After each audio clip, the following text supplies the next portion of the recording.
Hello, everybody. I hope you guys can hear me okay. If you can't, just either raise your hand or shout out or something like that. But welcome to DADvocacy in DCPS. A little bit about me. My name is Cyrus Tooks, as Reagan um, so eloquently said, and I am a dad. I am a dad of 9 children. You heard correctly. That is 9, the number after 8, and the number before 10. So I have quite a large family. Um, should I have my camera on? Is that okay, Reagan, or no? Can you guys hear me? Definitely. There you go. Okay. So I can have my camera on. That's cool. Absolutely. Okay. So 9 children. And so we have quite a large family and a lot going on. Pardon the background. I'm kind of in my home office business space, so do forgive me for kind of the distracting background. But like I said, 9 children. I am a food broker. That's kind of my day job. That's what I do during the day, and I sell a various about 13 different lines of food into the military channel of trade. I've been doing that about 15 years. I also own a photography business as well. It's kind of a side hustle slash a hobby of mine that I enjoy. And I've got a couple of my sons that help me out with that. And so we have a good time. I have 5 boys and 4 girls.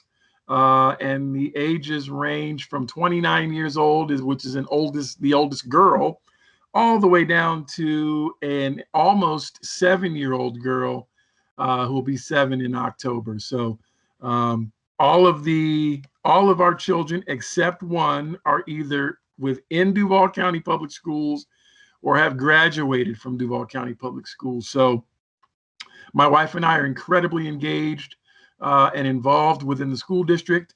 We enjoy that. It's kind of a labor of love. We serve on several SAT committees, and she's on the ACT committee and the DAT committee. She used to work for the district. She ran for school board at one point. So we are definitely core parts of Team Duval. I welcome you guys tonight. I'm going to go through a few slides here in a moment. The presentation I have should take about 45 minutes at any time. If you want to ask questions or make a comment, you are more than welcome to do that. I am a lifelong learner, so hopefully you guys can take away something from what you'll hear tonight, but also if anything that you have to share that you think would be of value to the group, by all means, you can certainly share that. So I'll go ahead and get started.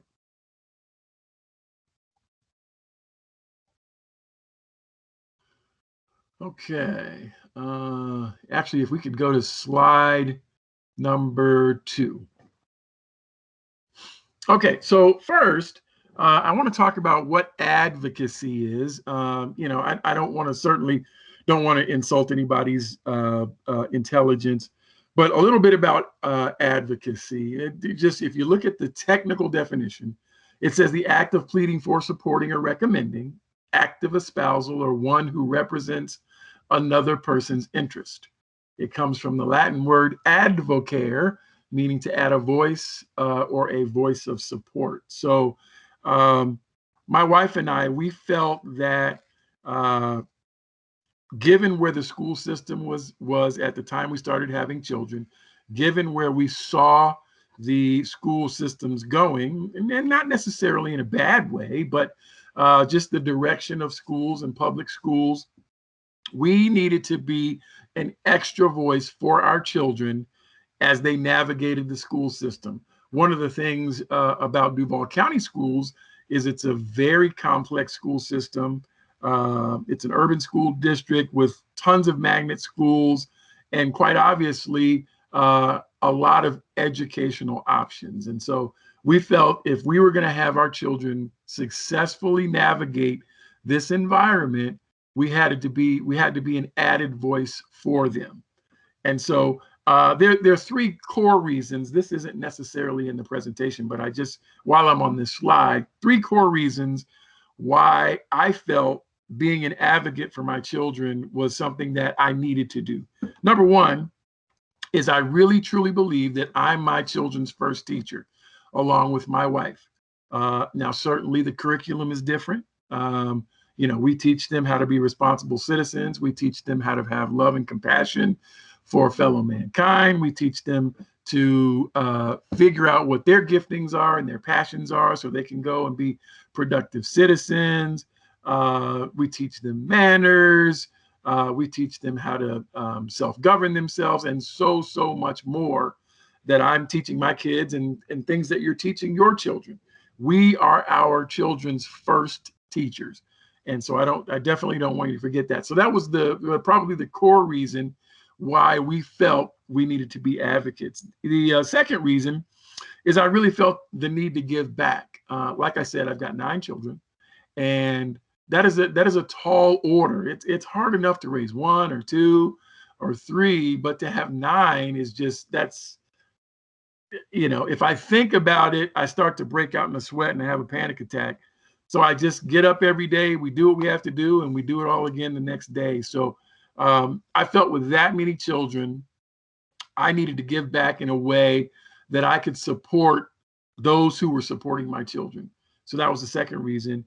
And then I also felt that if I wanted to get my kids, and I alluded to this earlier, if I wanted my kids to get the best of their educational experience here at Duval County Public Schools, I needed to be a part of that. And so those are the 3 reasons why I decided to become an advocate. By no means am I, the foremost expert on the topic. I just have a willing heart to do this work, a willing heart to be an advocate and tell other people, specifically other dads, how to do it as well. So that's the only reason why I'm doing it versus anybody else. Okay. Next slide, please. Okay, so why advocacy? So our former superintendent, Dr. Nikolai Vitti, he did his doctoral thesis on the correlation between involved parents and student achievement. And so it has been proven, it has been documented. If you show me a great school, I'm going to show you a school that has great parent involvement. Okay. And so we were intrigued. My wife and I were both intrigued by the doctoral dissertation that he wrote. My wife actually read it from cover to cover. And so that has fueled her passion for this very topic. And it's also intrigued me as well, even though I have not read the entire thing. So why advocacy? So as I alluded to earlier, we've got more complex school systems and more complex curriculum. I'm sure that some of you have been exposed to, math or at some subject where you kind of looked at the paper or the book or whatever, and we're like, what in the world is this? So school is becoming more complex. Okay, I think you'll agree that. There are more complex times that we live in. So take digital learning or every kid has a computer now or access to a computer. And the way they learn is different than it used to be for many of us. I know back when I was in school, we didn't have computers. When I was in school, they were just starting to kind of become more mainstream, but for the most part, it was paper and pencil and books, and that's how we did it. And so, to navigate this world, this digital world, we need more advocacy, fewer interrelational skills. And so, kids today, they're constantly on a computer or an iPad or on a phone, and they're not interacting with other children like we used to, or like the older generations used to. And so that makes for more complex things as well.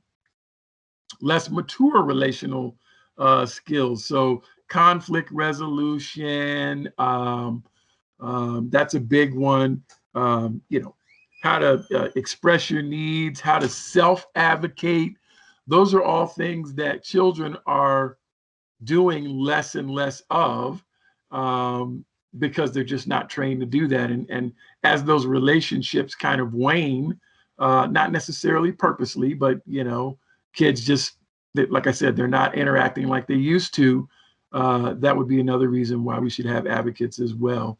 And then, of course, there's teacher turnover and there's teacher apathy. So teachers aren't quite as engaged as they used to be. It's not to say it's every teacher. There are some teachers out there that are incredibly passionate about what they do, but there are also a group of teachers who are they're headed out. They're kind of fed up with the pay. They're fed up with the curriculum. They're fed up with testing. You name it. And there's teachers that aren't engaged as they used to be. And then there's fewer and fewer students heading into the teaching field. Okay. And then also competition. There's not like there wasn't competition back when we were in school or years past.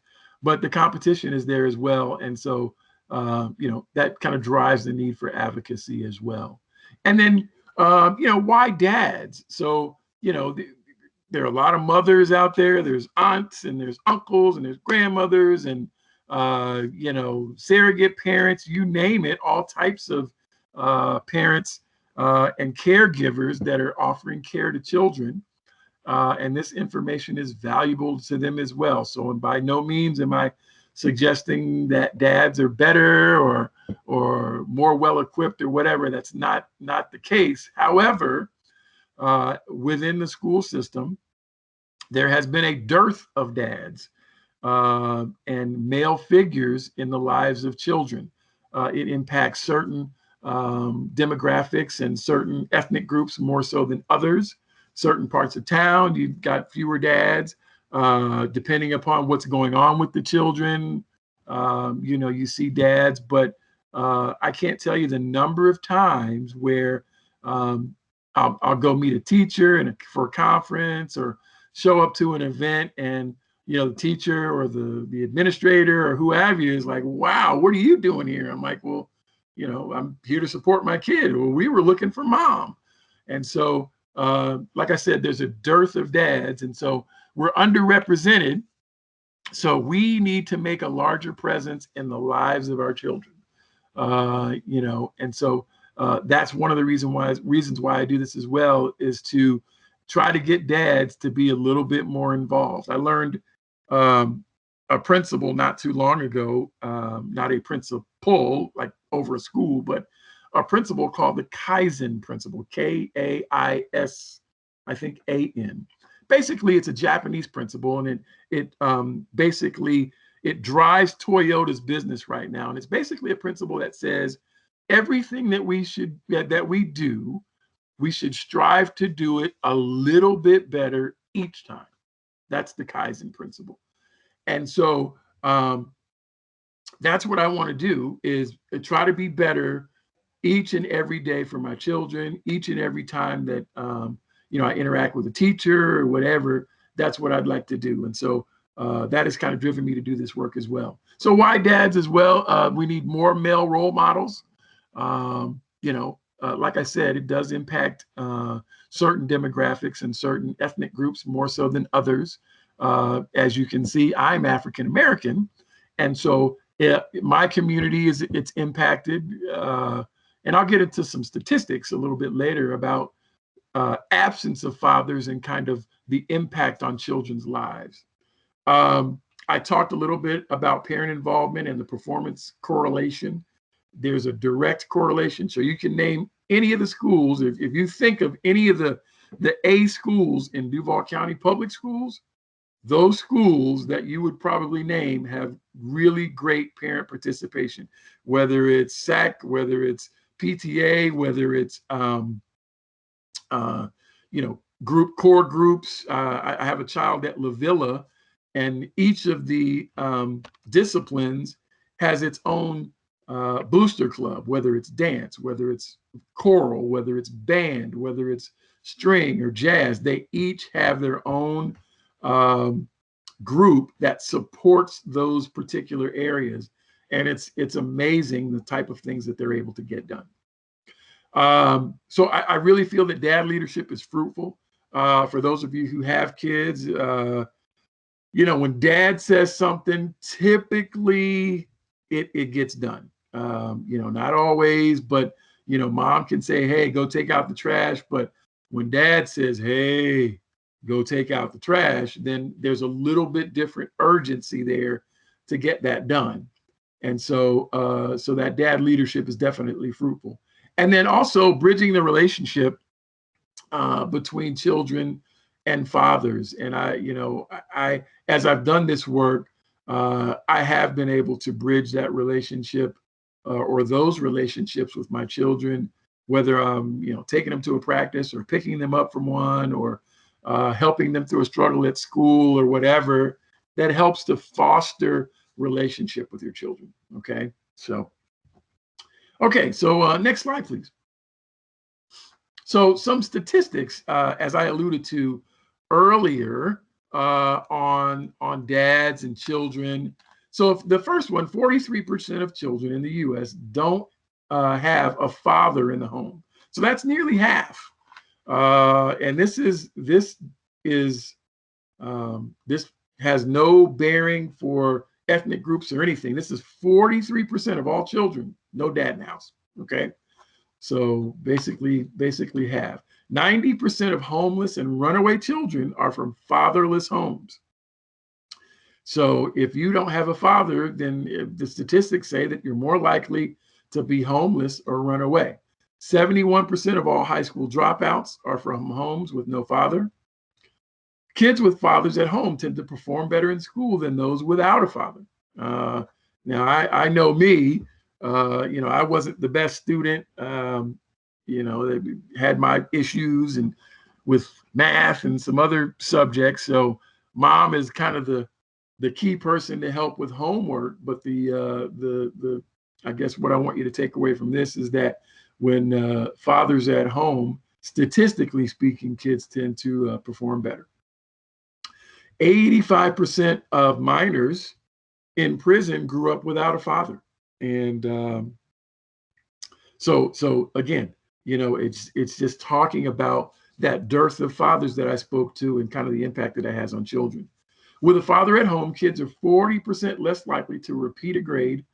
And so again, that kind of ties into fathers in the home and that academic performance. And it says 71% of teenage pregnant girls come from fatherless homes. And so again, more alarming statistics there of kind of what can happen if there's not a father in the home. Again, I'm not suggesting that dad in the home is the end all be all, but it certainly does help. And as you can see, the statistics would suggest the same thing. Okay, next slide, please. All right, so some of the barriers to parent involvement, we have a lot, and there are some specific directed reasons why we don't see more dads involved in their children's education. I've got a pile of them right here. Some of it could be work, and I work probably more than anybody. And so they're people working. You may not have a job. You may be unemployed or underemployed, and the constraints that are involved with that. You may have issues with mom. Excuse me. Maybe you're separated or divorced or what have you, and so there's issues, and you can't see your children as readily or as frequently as you would like to. You may have transportation issues. You may have visitation issues. You may be taking care of an aging parent. And then some other ones that I added in. What if we have a pandemic? Does that sound familiar? Or what if we have at-home learning? And we really don't understand. Hey, you know what? When we went to this at-home learning thing and after spring break last year, all of the kids came home. We had to go pick up computers, extra ones at least, and bring them home and get on there and figure out how to educate our kids, I was the first one lost. Let me tell you how lost I was. I got so mad one day, I started crying right before a teacher because I just did not understand how I could best support my child in this digital environment. You know, she was rattling off stuff. Well, look here, this should be right here. You know, her screen didn't look like my screen, and it was an absolute mess. So you know what? For the Took's house, we gave up all of that. We closed the computers. We said a prayer. We put a mask on everybody. Everybody went back to school. We just couldn't do it anymore. And so, so that didn't work for us. But you know, for some, you know, it worked, and it's still working. But for us, it just did not work. So these are some of the barriers, just a few, to parent involvement. A new one that I didn't put up here that I just thought about as well is that it's harder in a pandemic environment to volunteer at your kid's school. They won't even let you in the building. Now, I am SAC chair at 2 different schools. And when I approach the door, yeah, the receptionist knows exactly who I am. She knows what I do. She knows my kids and everything, but she will not let me into the building because they can't. No parents in the building, not during school hours. And so that is certainly a barrier as well. And so when you lump in all of these others, there's a lot of things that are keeping us from doing the things to be involved in our children's education. Okay, next slide.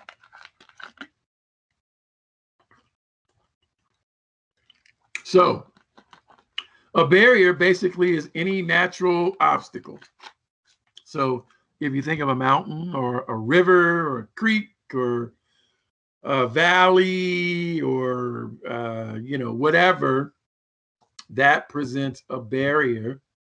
And all barriers need bridges or a tunnel or something that's going to be able to take you to the other side of that barrier. Okay. And so I just wanted to come tonight to kind of highlight some areas. This is not an all-inclusive list by any means, but it's just a kind of a basic list on some things that you can do if you want to become more involved in your children's education. Next slide, please. Okay, so bridges to parent or specifically dad involvement. I spoke about this or alluded to it earlier. One of the things that you can do is become a part of PTSA. I'll come back to the very first one in a moment. PTSA is the Parent Teacher Student Association, and this association supports teachers and it supports administrators within the school environment. And some of you might be saying, oh, that's women's work and the PTA is for women and I don't do that and blah, blah, blah, blah, blah. It is not solely for women. Anybody can join. I just joined the PTA, my wife and I, at one of the schools on Monday. And so, you know, if that is your bag, if you've got the time to do that, that is available for you to get involved in. What I like most, though, is the Student Advisory Council or the School Advisory Council. That is a typo there. But the School Advisory Council basically supports the SIP plan. I'm not sure if you've heard of that or not. For those of you who have, I'm again not trying to insult your intelligence, but the SIP plan in any school in Florida is the school improvement plan. So there is a plan in writing for every single school, or at least should be, on how the school is going to improve. It can include specific things like building upgrades or teachers we're going to hire or teaching resources we're going to bring in, to different curriculums that might be utilized, to you know, the infrastructure in and around the school. Whatever it's going to take to improve that school and move that school forward, is and oftentimes can be included in that SIP plan. And so the school advisory council is put together to help advise the principal and the administration on how to carry out the school improvement plan for that particular school. They meet once per month for 1 hour, and you get to provide input and insight and ask questions on the direction of your kid's school. Very interesting information. It's very specific information. So if you're not kind of the data-driven type of person, or this may or may not be for you.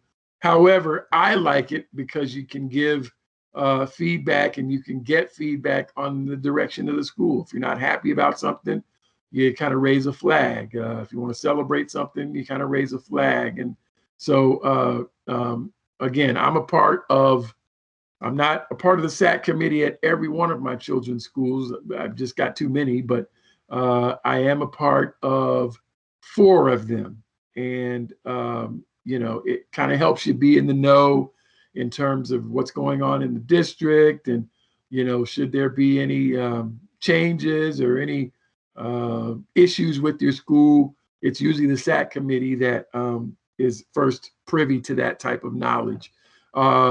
One such example is the former Lee High School, now Riverside High School. The SAC committee was very involved and provided a great degree of insight and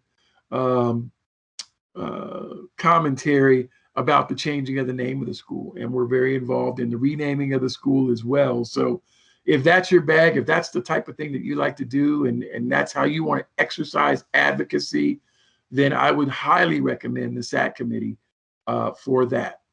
Closely related to the SAC committee, but a little bit larger and kind of encompasses more than one school, is the area advisory council. So we do the same thing, but we do it on an area level. So most of the areas are split out geographically. However, there is one area that is split out by the type of school. So there is a magnet area as well. So if your child is a part of the magnet school, then make sure you join the SAC, and then come on in, and you can attend the meetings, or even be a part of the meetings at an ACT level.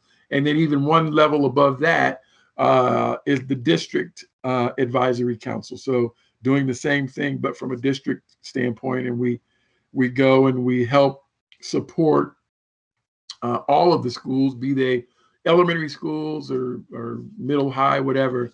We offer the same type of support on kind of driving our district forward as well. So very interesting commentary. You meet a lot of people, and all with a common goal of trying to move Duval County schools forward. So that's one way to get involved. I already talked about PTSA. Volunteerism, that's always available. I did allude to the fact, though, it is a little bit harder now with the pandemic and getting access to the schools. However, if you sign up for your communication, make sure that you're on the Instagram pages, the Facebook pages. There are still opportunities to get involved. I spoke of my student that's at La Villa, and they are seeking volunteers to help out with the choral program. And so there are still opportunities to help out, most of which will be after hours, after work, that type of thing.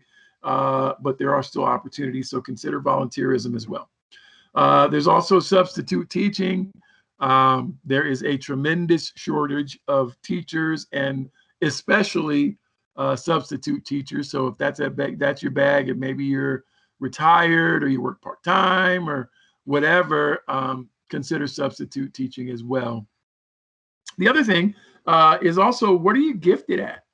I made mention earlier that I have a photography business, and I do weddings and portraits and graduation pictures and all that kind of stuff.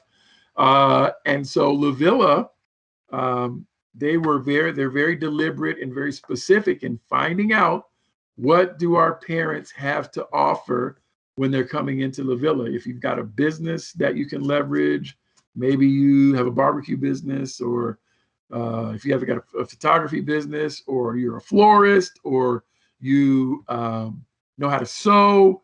Those are all things that can be leveraged to be of assistance to the children as they kind of matriculate through those programs. So, what are you gifted at? What are you good at? What are you, maybe you have a business that does some things that you can lend, or, sell in to be a support to your students. So that's also a way. Of course, there's coaching. If you've got kids, or if you've got a passion for a different sport, and you want to get involved in that way, that's an option as well. And then there's chaperones as well. Again, you can tell that this presentation is probably at least 18 months or 2 years old, because a lot of these things were a little easier to do before the pandemic. But nonetheless, that is another way that you can get involved, is by chaperoning. I've been to the zoo, and there's another place out here on the west side that has farm animals and stuff. I've been there too many times to count, but it's such a good time to see those little kids, and they're overjoyed at what's going on and seeing the animals. And it's cool to have mom or dad there as well. So chaperoning is also a way that you can give back as well. A lot of these things, involvement is made a little bit easier by Zoom and Teams. I think, thank you guys again for joining the meeting. But I must say that it was probably made easier to do so because you could sit at the comfort of your computer, watch it, and you can leave at any time. If I were to say, hey guys, let's do the same meeting and meet me at Mandarin High School, then that may present an issue for someone. And so some of these things have been made easier because of digital platforms and our ability to be able to join a meeting online to do this. So keep that in mind, as well as that some of these things you can do online. Okay. All right. Keep rolling there. Okay. So, pardon me. So the acronym DAD, I just want to leave you with a couple things to remember. So DAD, the first D, is to know your child's dashboard. So if any of us, if we're drivers and we go into our car, we see the dashboard, and the dashboard gives you back the vital information that you need to know to operate your car safely, whether it's the speed limit, whether it's you having correct tire pressure, whether it's oil pressure, whether it's the amount of fuel, the number of miles that you're traveling. We know those vital things. Well, we should know those vital things for our children as well, as it relates to how they're operating in school.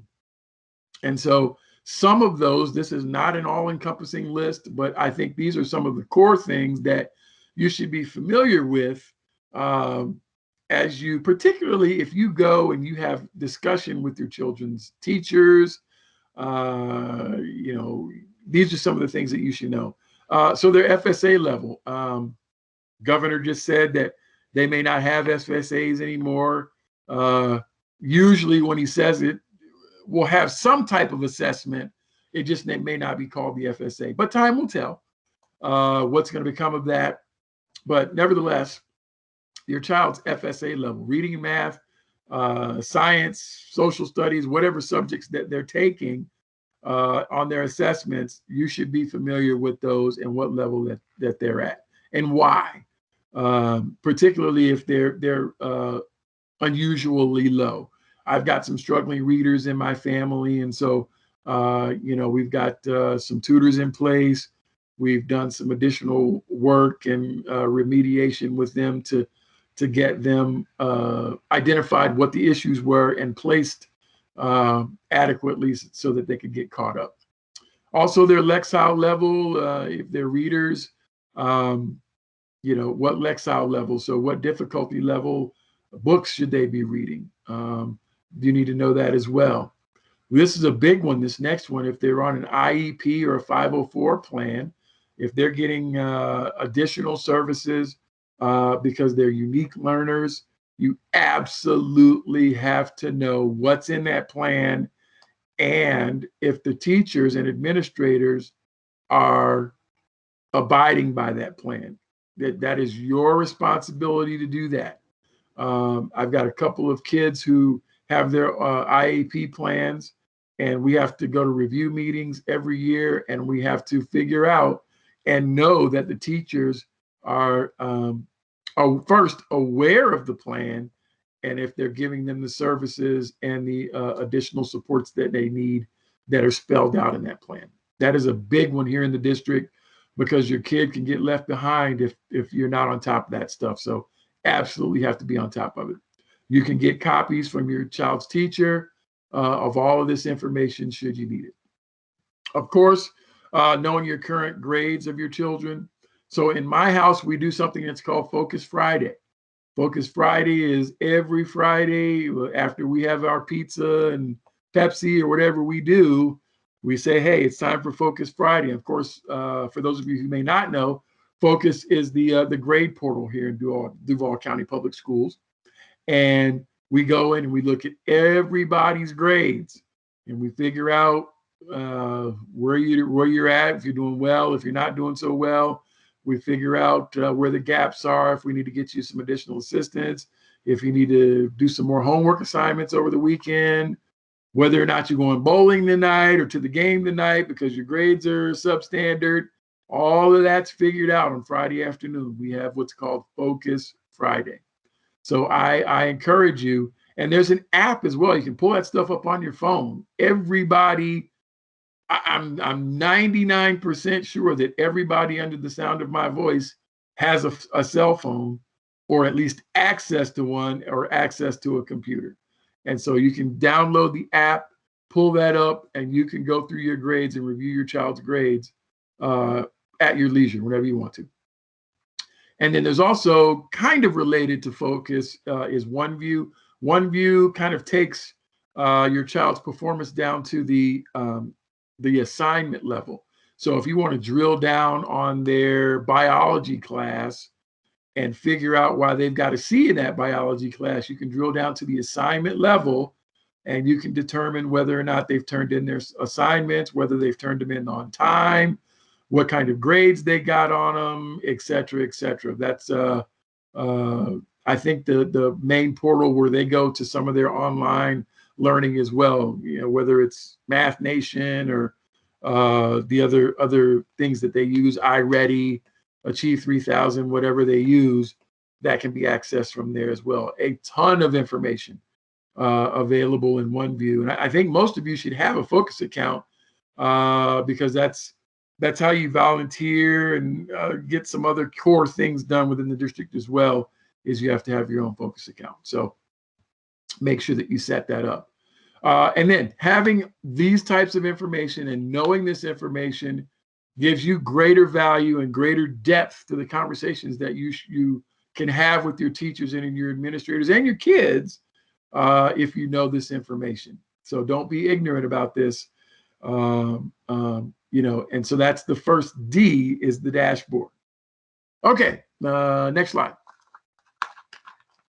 So avail yourself. And so we talked a little bit about that as we talked about volunteerism and ways that you can get involved. But avail yourself or be available. So the first one, be available to your children should they need to talk.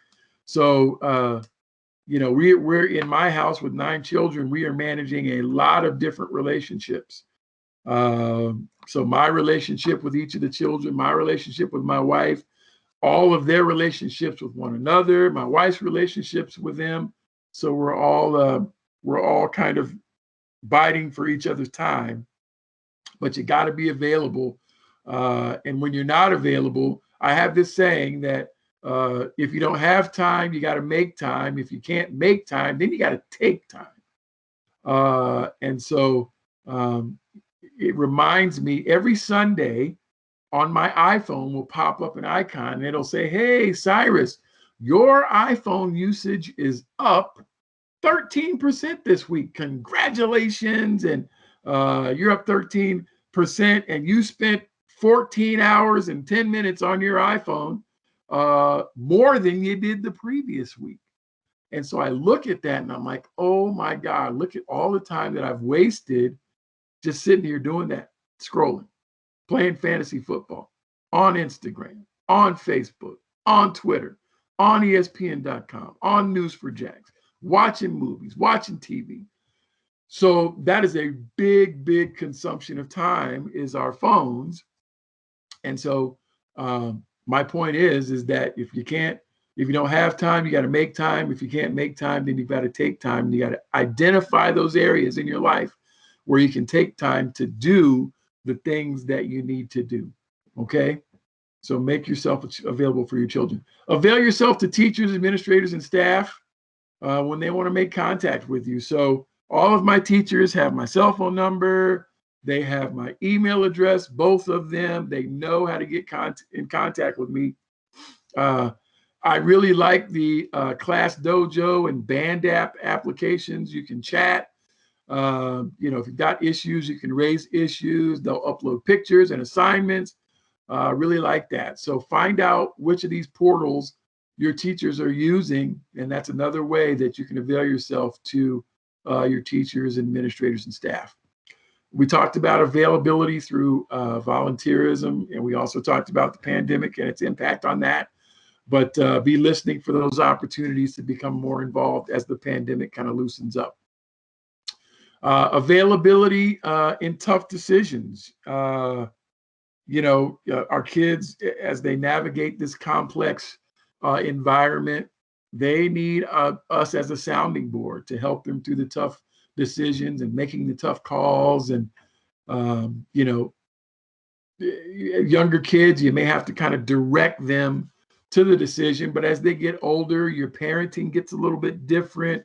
You kind of, as they get older, you become more and more like an advisor. Hey, like if I were you, or if I were in a similar situation, or let me tell you how I handled a similar situation. Those are all the ways that or some ways that you can become available in those tough situations. Another way to become more consistently involved is to schedule activities. We live by our schedule with 9 children, as you could probably imagine. We live by our schedule. We schedule everything. If it's not written down, it's not on the calendar, it's probably not going to get done. And so I talked about the phones, if it's an iPhone or Android, whatever you got, you've got a calendar there. Some of you, if you do computer work or whatever, you can put it on your Outlook calendar. We even have a paper calendar here for some of the kids' activities. I got a football game here. I've got dance here. I've got, a church event here. And so it's incredibly important and efficient if you schedule things. I even schedule time with the wife, if it's, if it's date night or movie night or whatever it is that we're doing, we put that on there as well so that we can be deliberate about doing those things. And then the complexities of school, whether it's bullying. My child today saw a really bad fight at school. One of the children, a really bad fight at school, and tons of cop cars up there, and it just got really out of hand. And so, she just wanted to talk about it.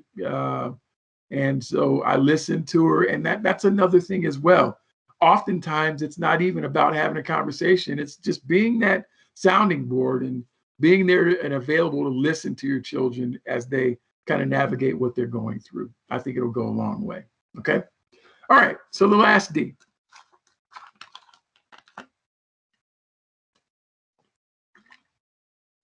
Next slide. Okay. All right. And then we talked about it briefly, but dialogue daily. Another thing that I say is devices can create divisiveness. And that's one of the things that we're striving to do. We're not there yet. One of the things that we're striving to do in the Tooks house is to make sure that we put the devices down, the phone, the iPad, the computers, you name it, video games. We're trying to wean ourselves from those things and spend more time together and more time talking. One of the things that as our children are growing and they're continuing to grow, I've realized how fleeting the time is. I mean, we had a child that turned 18 yesterday, and my wife and I were talking, and the time went like that. Remember vividly when she was born, and 18 years just like that. So you don't want that time to slip away. So you need to try to find any available time that you can to create and foster those relationships. Purpose to engage your children in meaningful daily conversation. Try to ask them the open-ended questions, and not the closed-ended ones, but the open-ended questions. Again, if you don't have the time, make the time. If you can't make the time, take the time.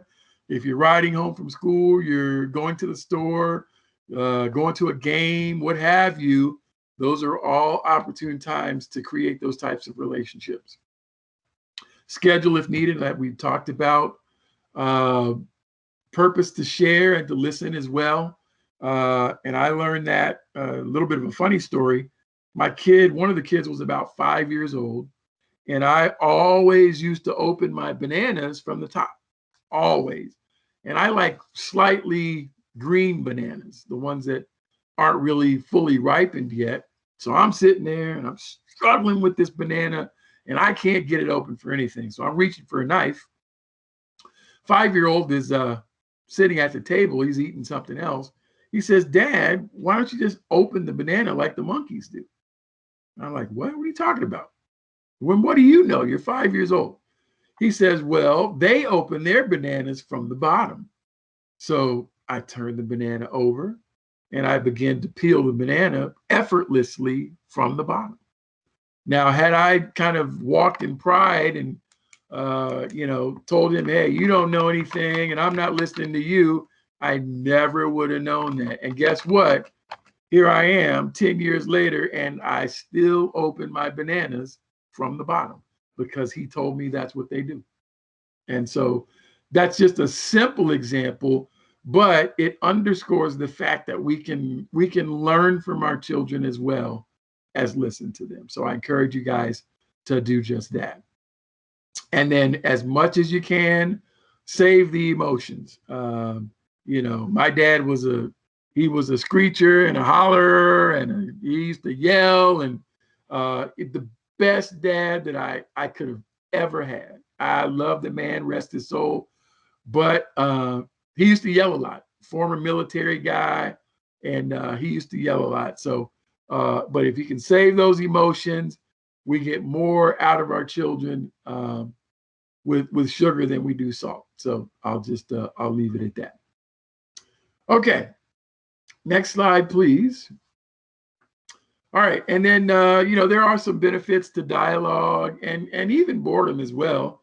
Sorry for the typo at the top there, but children practice using, when you talk, they practice using their minds, they express themselves, and they make sense of what other people say.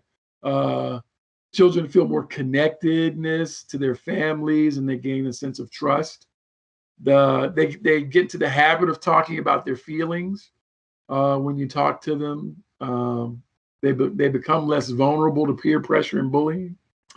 Children gain insight and empathy and acceptance toward other people. And as I alluded to earlier as well, we talked about how kids aren't developing relationships, a lot of them like we used to.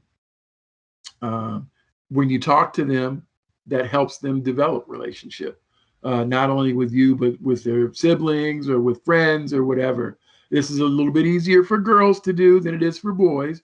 But nevertheless, relationship building is a key benefit to having dialogue with your children.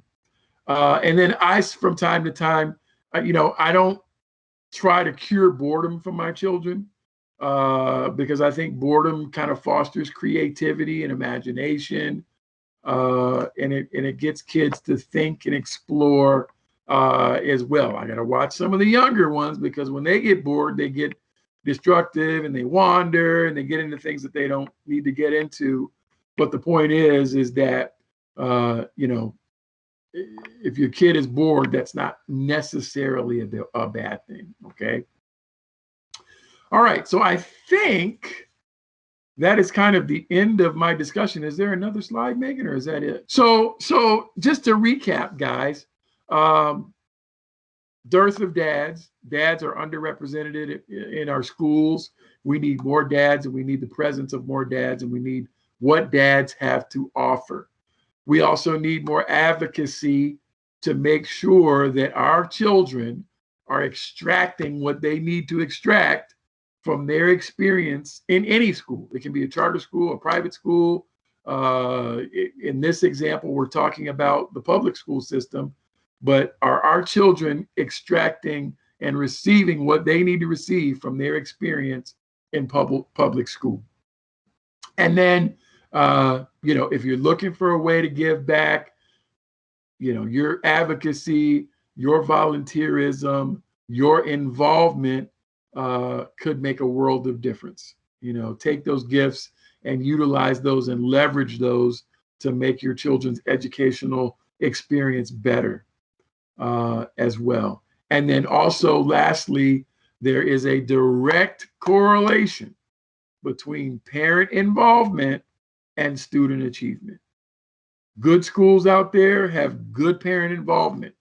Bad schools out there probably don't have the best parent involvement. I see it every day. I'm in a lot of schools, and I can tell you, I could list several schools that don't have a PTA, that don't have a SAC committee, because parents just, for whatever reason, don't want to engage in that way. I can also identify A schools, perpetual A schools, that have SAC committees with 40 people on them. PTA is overrun. They've got thousands of dollars in their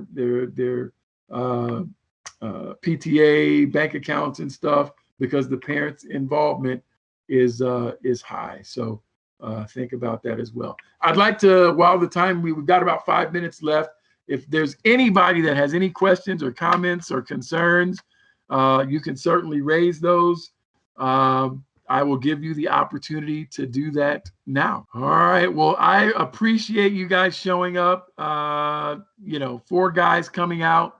I really, really appreciate that. I thank you for listening.